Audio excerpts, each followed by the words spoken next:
Sword of Coming, episode 380. Untuk melihat video selengkapnya, sahabat bisa kunjungi playlist yang telah Sabta Novel sediakan. Yuk mari, kita berimajinasi bersama dan masuk ke alur ceritanya.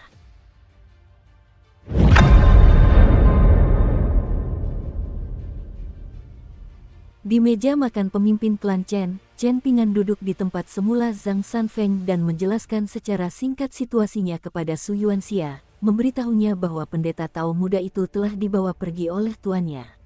Bagi pendekar bela diri berjanggut lebat itu, ini hanyalah perpisahan biasa. Selama tahun-tahun awalnya di medan perang, ia telah terbiasa dengan perpisahan abadi dengan rekan-rekannya. Dengan demikian, bahkan kematian pun merupakan hal biasa baginya. Bagaimana mungkin sesuatu yang kurang dari itu membuatnya sedih? Chen Pingan menemani Su Yuanxia dan minum beberapa gelas anggur.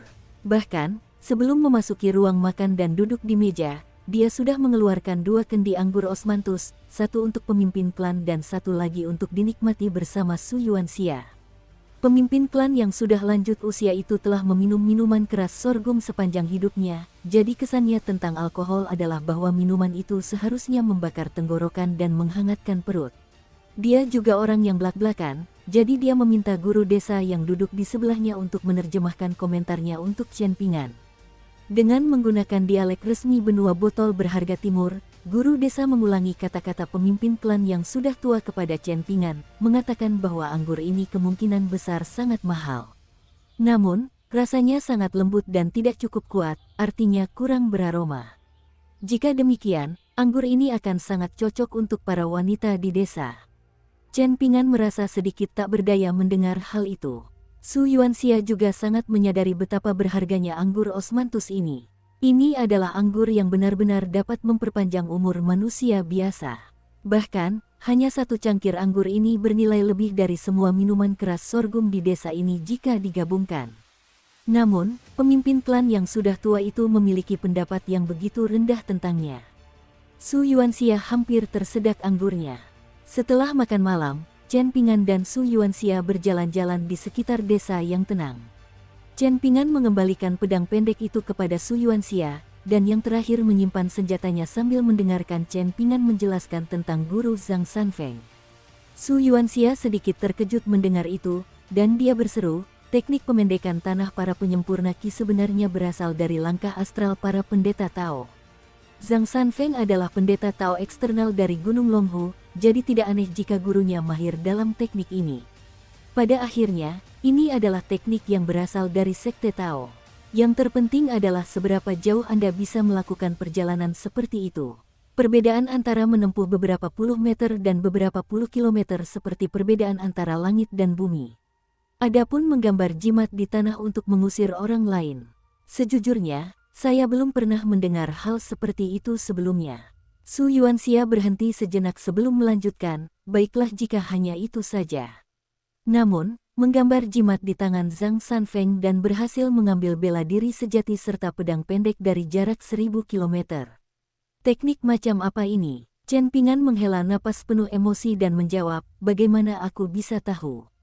Su Yuanxia tersenyum dan berkata, bagaimanapun juga, baguslah Zhang Sanfeng memiliki guru yang benar-benar hebat. Hanya saja teman muda kita terlalu tidak sopan, menyembunyikan ini dari kita selama ini dan membuatku khawatir apakah dia murid dari luar dari kekuatan kelas 3 di benua buluh sempurna.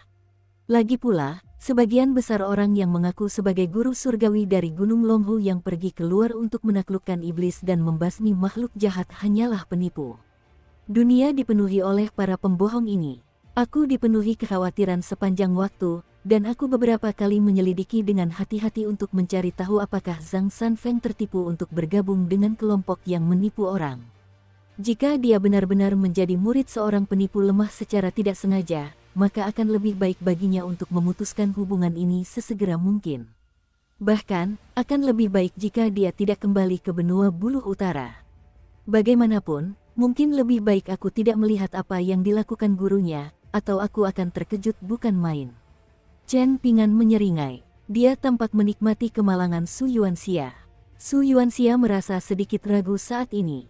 Saat keduanya perlahan berjalan di sepanjang jalan setapak batu biru yang mengelilingi kolam, Chen Pingan berkata, "Kakak Su, jangan ragu untuk mengungkapkan isi hatimu. Apakah perlu bersikap terlalu sopan satu sama lain?" Selama perjalanan ke negara Phoenix Biru ini, Zhang Sanfeng ikut denganku untuk mengembalikan guci abu itu kepada keluarga orang tersebut, jawab Su Yuanxia. Lalu, aku ikut dengannya menghadiri upacara pembebasan air dan tanah serta upacara pemujaan surgawi. Sejujurnya, sekarang setelah Zhang Sanfeng kembali ke kediaman guru surgawi bersama gurunya, aku juga mulai sedikit merindukan rumah. Kalau begitu, pulanglah lebih awal, saran Chen Pingan sambil tersenyum tipis. Su Yuanxia berhenti dan mengelus janggutnya, lalu berkata, "Aku telah berkelana di dunia luar selama bertahun-tahun, dan selain mengirimkan sejumlah uang dan surat ke kampung halaman secara berkala, aku tidak tahu seperti apa kampung halamanku sekarang. Kalau begitu, bagaimana kalau aku ikut denganmu?" Tawar Chen Pingan dengan suara pelan. "Jika kau merasa tidak pantas jika Wei Xian dan yang lainnya ikut, maka aku hanya akan membawa Pei Qian saja. Untuk sementara, aku akan menyuruh Wei Xian dan yang lainnya pergi ke ibu kota negara Asure Phoenix." Su Yuanxia tersenyum dan menjabat tangannya, lalu menjawab, "Kau bukan gadis cantik atau semacamnya, jadi apakah aku perlu kau menemaniku pulang? Kau seharusnya mengikuti rencana awalmu. Tidak perlu mengubah rencanamu demi aku. Sejak awal aku memang tidak punya rencana. Apa, ada sesuatu di kota asalmu yang tidak boleh terbongkar? Apakah kau takut aku akan membongkar tipu dayamu?" Su Yuanxia menghela napas dan berjongkok di tepi kolam, menggunakan gagang pedangnya untuk mengetuk jalan setapak batu biru dengan lembut. "Keluarga saya cukup kaya, mereka mungkin bisa dianggap sebagai klan terkemuka di daerah ini. Ada perjodohan yang diatur untuk saya, dan saya kebetulan melirik wanita muda itu sebelum meninggalkan rumah. Dia cukup cantik, dan saya memang menyukainya. Tapi saya sangat ambisius saat itu, dan saya merasa bisa membuat nama besar untuk diri saya sendiri hanya dalam 3 hingga 5 tahun. Setelah itu, saya bisa dengan percaya diri pergi ke kota dan memberinya pernikahan yang mewah. Namun sebelum saya menyadarinya, saya sudah berkelana selama lebih dari 10 tahun. Chen Pingan berjongkok di samping Su Yuanxia dan menghiburnya, "Kakak Su, kau adalah seorang ahli bela diri tingkat 5 sejati yang juga mahir dalam formasi pertempuran. Jika kau pulang, menjadi jenderal di istana kekaisaran seharusnya tidak terlalu sulit, kan?" "Benar, itu tidak akan terlalu sulit," jawab Su Yuanxia sambil mengangguk. Tapi kemudian dia menghela napas. "Semakin dekat aku ke rumah, semakin gugup aku. Namun, ini adalah reaksi yang cukup menakutkan jika kupikirkan. Aku tidak pernah secemas dan setakut ini bahkan ketika aku berjuang mempertaruhkan nyawaku di medan perang di masa mudaku." Chen Pingan merenungkan hal ini sejenak. Karena Su Yuanxia ingin pulang sendirian, tentu saja ia punya alasan untuk melakukannya. Maka, ia berkata dengan suara pelan, "Aku berencana pergi ke Pulau Ngarai Biru di Danau Gulungan Bambu selanjutnya, dan aku akan mencari seorang anak bernama Guken. Dia juga tinggal di Gang Fas Tanah Liat dulu, dan sekarang dia adalah murid Liu Zimao, penguasa sejati pemutus sungai. Jika semuanya berjalan lancar, maka setelah itu aku akan pergi ke Akademi Konfusianisme di negara Sui Raya dan mencari beberapa anak lain yang juga berasal dari kampung halamanku. Kakak Su, jika kau menghadapi tantangan di kampung halaman yang terlalu sulit untuk kau selesaikan sendiri, jangan lupa bahwa kau memiliki 2 teman di dunia kultivasi yang dapat membantu. Zhang Sanfeng mungkin sulit dihubungi sekarang, tetapi kau selalu dapat menghubungiku. Yah, itu mungkin juga sedikit merepotkan. Pastikan kau mengirimkan 2 surat sekaligus, agar aku tidak melewatkan pesanmu." Su Yuanxia menepuk bahu Chen Pingan sebelum menunjuk ke kolam di depan mereka dan berkata, "Kampung halamanku bisa dibandingkan dengan kolam ini, kecil dan tidak bisa dianggap sebagai dunia kultivasi atau semacamnya. Sebagai seniman bela diri tingkat 5 dengan 2 senjata yang layak, ini lebih dari cukup bagiku untuk menyombongkan diri dan pamer. Bahkan kepala desa pun akan memperlakukanku sebagai tamu terhormat. Lagi pula, apakah kau pikir semua orang seperti dirimu, Chen Pingan?" Chen Pingan menyerahkan labu perawatan pedangnya kepada Su Yuanxia dan berkata dengan suara lembut, "Cicipi ini. Ini anggur yang benar-benar enak. Jika kau suka, kau bisa membawa anggurnya. Tentu saja, kau tidak boleh membawa labu anggurnya." Su Yuanxia sedikit skeptis, namun wajahnya langsung memerah setelah menyesap anggur obat yang dimurnikan dari inti emas naga banjir tingkat awal dari labu anggur merah. Napas ki sejati di tubuhnya teraduk, dan mengalir deras melewati titik akupunturnya seperti gelombang besar yang menghantam tebing batu. Su Yuanxia buru-buru menyalurkan ki-nya untuk menstabilkan tubuhnya, dan butuh usaha cukup besar baginya untuk mencerna efek kuat dari anggur obat itu. Dia bersendawa dan menghembuskan napas ki keruh yang telah lama terperangkap di tubuhnya dan tidak dapat dimurnikan. Dia menyeka mulutnya, dan ada kilatan terang di matanya saat dia berseru, anggur ini benar-benar luar biasa. Seniman bela diri hanya perlu minum seteguk saja untuk melihat hasil yang menakjubkan. Chen Pingan tidak terburu-buru untuk mengambil kembali labu penambah kekuatan pedang, jadi dia melipat tangannya dan terkekeh, apakah kau pikir semua orang seperti kau, Su Yuanxia? Apakah kau pikir semua orang bisa meminum anggur obat dari labu ini? Su Yuanxia tertawa terbahak-bahak dan tak menahan diri lagi, menengadahkan kepalanya dan meneguk lagi anggur obat dalam jumlah besar, menggunakannya untuk membersihkan ki sejati murninya dan mengeluarkan segala kotoran. Tak puas dengan itu, ia meneguk anggur obat untuk ketiga kalinya dan langsung duduk bersila, diam tak bergerak untuk waktu yang lama seperti seorang biksu tua. Ketika Su Yuanxia membuka matanya lagi, dia menyerahkan labu anggur itu kepada Chen Pingan dan berkata, baiklah, 3 tegukan adalah batasnya. Akhirnya aku punya sesuatu untuk dinantikan sekarang, dan aku bisa bermimpi menjadi seniman bela diri tingkat 6. 3 tegukan anggur ini sudah cukup, dan minum lebih banyak akan lebih banyak merugikan daripada menguntungkan. Fondasiku sebagai seniman bela diri belum cukup kuat, jadi aku tidak bisa minum terlalu banyak. Aku akan meminta lebih banyak lagi ketika aku berhasil menembus penghalang terakhir tingkat 5 dan naik ke tingkat 6. Chen Pingan sedikit bingung. Kalau begitu, kenapa tidak kau bawa anggurnya saja? Ini akan menghemat waktu dan tenagamu karena kau tidak perlu memintanya lagi nanti. Meskipun Chen Pingan membutuhkan anggur obat ini untuk memelihara fisik dan jiwanya saat ini, dia telah memulai jalur kultivasi seni bela diri yang benar. Dengan demikian, tidak meminum anggur obat ini hanya akan mengakibatkan kecepatan kultivasinya sedikit lebih lambat. Di kota Nagatua, anggur obat ini sangat membantu di saat-saat genting, terutama karena Chen Pingan baru saja terluka parah oleh senjata surgawi Dumao. Namun sekarang, itu hanyalah pelengkap. Namun, ceritanya berbeda bagi Su Yuanxia. Anggur obat berharga yang tidak bisa dibeli dengan uang ini memiliki implikasi mendalam bagi para pendekar bela diri berjanggut lebat. Terlepas dari Kekaisaran Li Agung, negara-negara kecil di benua botol berharga timur memperlakukan pendekar bela diri dengan sangat berbeda tergantung pada tingkat kultivasi mereka. Bahkan, perbedaan perlakuan antara pendekar bela diri tingkat 5 dan tingkat 6 bagaikan jurang antara langit dan bumi. Faktanya, seniman bela diri tingkat 7 mungkin cukup kuat untuk memengaruhi keberuntungan bela diri suatu negara kecil. Jika demikian, seniman bela diri tingkat 6 yang memiliki potensi untuk mencapai tingkat 7, tingkat tubuh Vajra, tentu akan dihargai dan direkrut oleh penguasa negara-negara kecil. Su Yuanxia melirik Chen Pingan dan menjawab, anggur obat ini dapat mempercepat kultivasi seseorang dan tidak meninggalkan efek samping apapun, jadi jelas ini adalah harta karun kelas atas. Tetapi belum tentu bermanfaat bagi para praktisi bela diri yang perlu menyeimbangkan kondisi mental mereka setelah naik tingkat. Dengan anggur obat ini, mereka pasti akan mulai merasa beruntung. Mereka mungkin tidak mengabaikan latihan fisik mereka, tetapi kondisi mental mereka mungkin menjadi terlalu tenang. Jika demikian, maka teknik tinju mereka secara alami akan menjadi lemah dan lamban. Chen Pingan, menurutmu apakah para praktisi bela diri di dunia ini dapat mengendalikan diri dan menahan diri untuk tidak meminum anggur obat ini jika setiap tegukannya dapat membantu mereka meningkatkan tingkat kultivasi mereka? Dukung terus channel YouTube Sabta Novel. Su Yuanxia menatap ke kejauhan dan menghela napas penuh emosi, meskipun aku sadar betul bahwa minum terlalu banyak anggur obat ini akan berdampak buruk pada kultivasiku dalam jangka panjang, aku harus mengakui bahwa aku tidak akan bisa mengendalikan dorongan untuk meminumnya. Lagi pula, aku seorang pemabuk, jadi apakah aku akan peduli dengan hambatan kultivasiku atau apapun setelah aku mulai minum? Aku akan menikmati diriku sepuasnya sebelum mulai memikirkan hal-hal ini.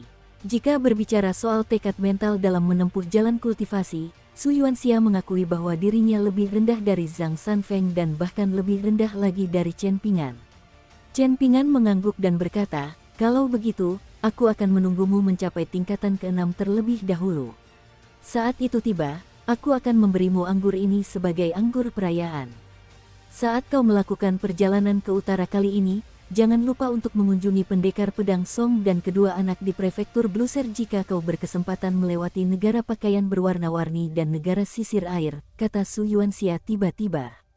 "Tentu saja, kau juga harus mengunjungi pasangan di kediaman hantu itu." Chen Ping'an tersenyum dan menjawab, "Tentu saja.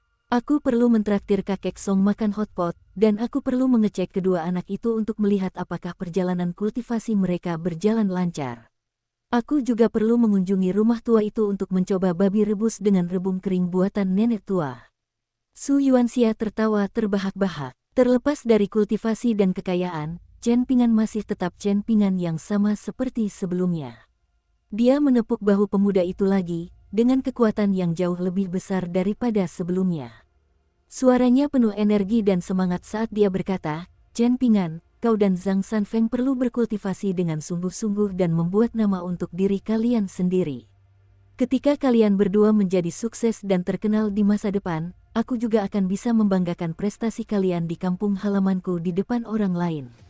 Pada saat itu, banyak orang akan menangis dan berteriak memohon kepadaku untuk minum bersama mereka dan menceritakan kisah tentangmu dan Zhang Sanfeng." Chen Ping'an menangkupkan tinjunya dan berkata dengan geli, "Terima kasih atas restumu, Kakak Su." Su Yuanxia berdiri dan berkata, "Baiklah, tadi masih baik-baik saja saat kita berjalan-jalan tanpa tujuan, dan aku tidak merasakan apa-apa. Tapi sekarang saat aku memikirkan rumah, rasanya perutku menginginkan anggur dan memberontak. Akan terasa mengerikan jika aku tidak menyesapnya. Haha, anggur tua itu tak lain adalah anggur kampung halamanku, saatnya berangkat."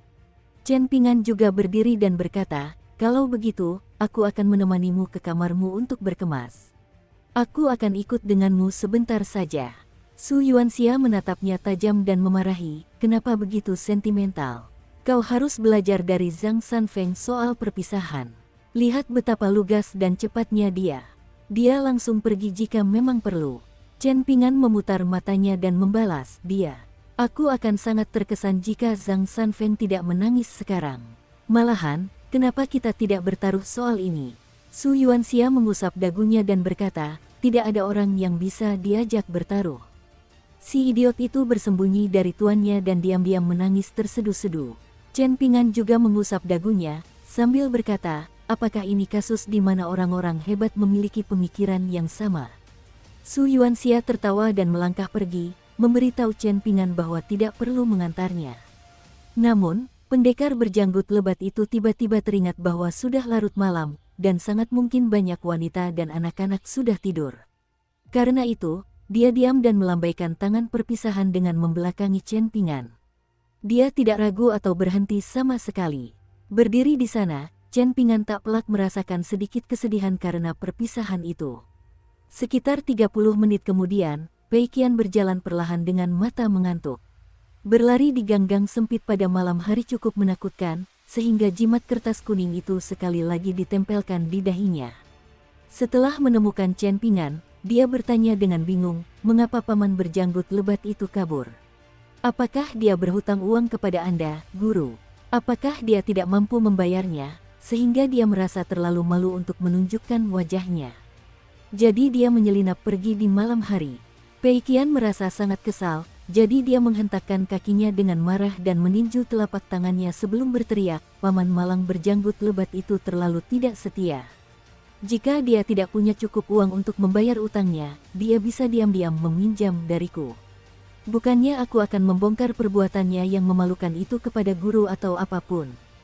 Dia tidak yakin mengapa, tetapi dia memiliki firasat yang mengganggu bahwa Chen Ping'an tampak sangat bahagia sepanjang waktu setelah bertemu dengan pendeta Tao muda dengan bakat biasa-biasa saja dan paman berjanggut lebat dengan suara yang sangat keras. Sepertinya dia bahkan lebih bahagia daripada jika dia menghasilkan banyak uang. Namun kenyataannya, sejak bertemu banteng tanah kuning di celah gunung, tuannya terus kehilangan uang, lalu kehilangan uang lagi, dan kemudian kehilangan lebih banyak uang lagi. Bukankah dia telah memberi Zhang Sanfeng sebuah kotak kayu biru? Kotak yang berisi semacam segel penting. Terlebih lagi, selama perjalanan mereka dari kota Naga Tua ke stasiun feri Ekor Tawon, apakah tuannya rela meminum anggur osmanthus dan anggur abadi air sumur setiap hari? Dari kelihatannya, menjalin pertemanan di dunia kultivasi sama sekali tidak ada artinya. Lagi pula, melakukan hal itu akan menyebabkan seseorang kehilangan semua uangnya. Chen Pingan tersenyum dan menggelengkan kepalanya, lalu mengoreksi, pamanmu yang berjanggut lebat itu hanya rindu rumah. Kita bisa mencarinya di masa depan, dan kau juga bisa mencarinya sendiri saat kau mulai berkeliling dunia kultivasi. Kau kemungkinan besar sudah cukup umur untuk minum saat itu, jadi kau perlu ingat untuk membawa anggur yang enak saat mengunjunginya. Pei Qian menggelengkan kepalanya dan berkata, dunia kultivasi penuh dengan bahaya, dan anggur terlalu mahal. Aku memutuskan untuk tidak berkeliling dunia kultivasi. Chen Pingan memutar telinganya dan memarahi, kau sebenarnya sudah berapa umur? Dan kau bilang dunia kultivasi penuh dengan bahaya. Pei Qian berjinjit dan memohon ampun, sambil berkata, Pak Tua Wei dan paman berjanggut lebat itu sama-sama mengatakan hal yang sama. Saya merasa itu cukup mengesankan dan gagah berani ketika mereka mengatakan itu, jadi saya memutuskan untuk mengulanginya juga. Chen Pingan melepaskan telinganya dan terkekeh, gunakan meditasi berjalan 6 langkah untuk kembali ke kamarmu dan tidur. Pei Qian kini sudah cukup mahir melakukan meditasi berjalan 6 langkah, tetapi dia masih belum bisa memahami esensi meditasi berdiri dan sikap tungku pedang yang terkait. Adapun sikap langit dan bumi, Pei Qian memang sangat tertarik untuk mempelajarinya. Namun, dia tidak bisa menguasai sikap ini apapun yang terjadi. Ini karena dia bahkan belum bisa melakukan handstand. Malam berlalu tanpa kejadian berarti. Ayam jantan mulai berkokok sangat pagi di desa pegunungan itu, tetapi Chen Pingan tidak keluar untuk berjalan-jalan setelah bangun tidur. Ini karena para praktisi seni bela diri di desa itu akan berkumpul dan berlatih bersama sekitar setengah jam lagi. Mereka akan berlatih bersama di pagi dan malam hari, dan mereka akan terus berlatih hari demi hari, tahun demi tahun. Ini berlaku untuk semua pria di desa itu, baik anak laki-laki maupun pria dewasa. Bahkan, wanita pun diperbolehkan bergabung jika mereka mau. Banyak orang di desa ini kemudian bekerja sebagai pengawal bersenjata, jadi wajar jika sulit membangun reputasi yang baik jika seseorang tidak memiliki keterampilan bela diri yang mumpuni. Menurut guru desa, reputasi pemimpin klan mereka, yang dikenal sebagai Gerbang Chen, sangat berguna di provinsi negara Phoenix Biru ini ketika keturunan klan Chen bekerja sebagai pengawal bersenjata atau berkeliling dunia kultivasi. Ketika Chen Pingan melewati tempat latihan bela diri klan Chen kemarin, dia tidak berhenti untuk mengamati seperti yang dilakukannya di sekolah bela diri di Tanah Suci Bunga Teratai. Sebaliknya, dia berjalan cepat melewatinya dan pergi. Tidak hanya itu, Chen Pingan bahkan berbicara dengan keempat pendekar bela diri dari Tanah Suci Bunga Teratai, terutama Lu Baixiang dan Sun Yubian, dan memberitahu mereka bahwa sebaiknya menghindari berjalan-jalan dengan senjata di desa pegunungan ini. Mereka perlu beradaptasi dengan tradisi dan adat istiadat setempat. Pagi ini, Chen Pingan dan para pengikutnya berkumpul untuk sarapan. Setelah sarapan, mereka akan bersiap meninggalkan desa dan menuju ibu kota negara Phoenix Biru. Sebelum meninggalkan negara itu, Chen Pingan ingin menyaksikan debat besar antara Buddhisme dan Taoisme, yang telah diupayakan oleh Kaisar dengan segenap usahanya.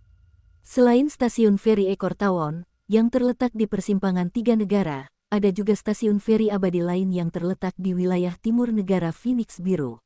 Rupanya, ukurannya sedikit lebih besar daripada stasiun feri Ekor Tawon. Di stasiun feri Ekor Tawon, Chen Pingan dan yang lainnya telah mendengar bahwa perang dan kekacauan melanda wilayah tengah benua botol harta karun timur, dan ini terjadi baik bagi kultivator di pegunungan maupun orang-orang di luar pegunungan. Karena itu, banyak kapal antar benua yang menuju ke daerah ini telah berhenti beroperasi. Tidak ada stasiun feri di atas danau gulungan bambu, dan 2 stasiun feri terdekat terletak di daerah yang dijaga ketat di ibu kota suatu negara dan sebuah pasukan abadi di pegunungan. Namun, kedua tempat tersebut dilanda perang yang kacau, dengan kavaleri berat Kekaisaran Li Agung menginjak-injak seluruh negeri dan menumpahkan darah di mana-mana. Karena itu, Chen Pingan ingin mencoba peruntungannya di stasiun feri yang terletak di wilayah timur negara Phoenix Biru. Jika tidak, jarak ke danau gulungan bambu akan terlalu jauh untuk ditempuh dengan berjalan kaki. Saat duduk mengelilingi meja dan makan bubur, Chen Ping'an dan yang lainnya tiba-tiba menoleh ke arah halaman di luar ruang makan. Sesosok putih salju tampak sangat mencolok saat melayang anggun keluar dari bayangan koridor dan berdiri diam. Ada senyum mempesona di wajah orang itu. Itu adalah seorang anak laki-laki muda berbaju putih dengan aura keabadian. Dia tampak bahkan lebih halus daripada Chen Ping'an. Pei Qian menatap tamu tak diundang itu dengan linglung, dan entah mengapa, ia buru-buru mengeluarkan jimat penekan iblis pagoda harta karun dan menempelkannya di dahinya. Chen Ping'an meletakkan sumpitnya dan menghela napas pelan. Wei Xian dan yang lainnya sedikit bingung. Selain penampilan dan pakaiannya yang luar biasa, mereka sama sekali tidak bisa menentukan kekuatan atau tingkat kultivasinya. Bahkan, mereka tidak bisa memastikan apakah dia seorang immortal dari pegunungan atau seorang seniman bela diri murni. Hal ini membuat mereka merasa semakin kehilangan kepercayaan diri. Chen Ping'an berdiri dan berjalan mendekat, berhenti di ambang pintu sebelum bertanya, "Mengapa kau datang kemari?" Dengan air mata berlinang dan bibir gemetar, bocah itu terisak dan berteriak sambil berlari menghampiri Chen Ping'an, seolah ingin memeluknya dan meratapi rasa sakit perpisahan. Pemandangan itu sangat menyentuh. "Guru, aku telah menyebabkanmu begitu banyak penderitaan karena datang terlambat. Murid Cui Dongshan pantas mati 100 kali lipat untuk menebus dosa-dosanya." Chen Ping'an langsung mengangkat kakinya dan menendang murid menjijikkan itu hingga terpental. Pei Qian membelalakkan matanya karena terkejut. Dari mana orang ini tiba-tiba muncul? Dari penampilannya, sepertinya dia mencoba merebut tuannya. Cui Dongshan berputar berkali-kali di udara, dengan lengan bajunya yang besar berkibar-kibar seperti awan putih indah yang ditiup oleh tangan seorang dewa yang terulur.